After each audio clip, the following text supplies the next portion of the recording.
আসসালামু আলাইকুম প্রিয় দর্শক, আজকে আপনারা দেখতে পাচ্ছেন আমি কোম্পানিগঞ্জ বাজারে। আজকে এখানকার আপডেট আপনাদেরকে দেখাবো।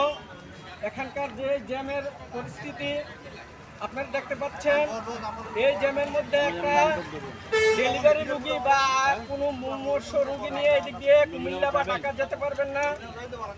আপনারা বিকল্প অন্য দিক দিয়ে যাওয়ার চেষ্টা করবেন। এই জন্য অনেকে এদিক দিয়ে চলে আসেন, আইসা বিপদে পড়েন, রুগীটা নিয়ে তাড়াহুড়ো করে যেতে পারছেন না। এই জন্য আপনাদেরকে আমি জানিয়ে দিচ্ছি এখানকার জ্যামের পরিস্থিতি। প্রত্যেক দিন যেই জ্যামটা লাগিয়ে থাকে 2-3 ঘন্টা যাবৎ জ্যামটা সারে না। এই যে আপনারা দেখতে পাচ্ছেন, আজকে আমি আছি কোম্পানিগঞ্জ বাজারে।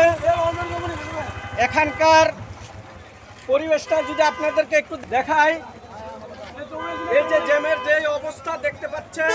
আপনারা রোগী নিয়ে ঢাকা যান, কুমিল্লা যান, দেবিদ্বার যান, বিকল্প রাস্তা দিয়ে যাওয়ার চেষ্টা করবেন, তাইলে মনে হয় আপনাদের ভালো হবে।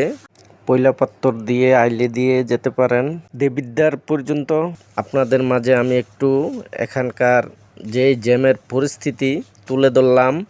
যেমন মুরাদনগর দিয়ে পান্নারপুল দিয়ে যেতে পারেন, অথবা ইলিটগঞ্জ দিয়ে ঢাকা যেতে পারেন। এই বিকল্প রাস্তাগুলি ব্যবহার করতে পারেন।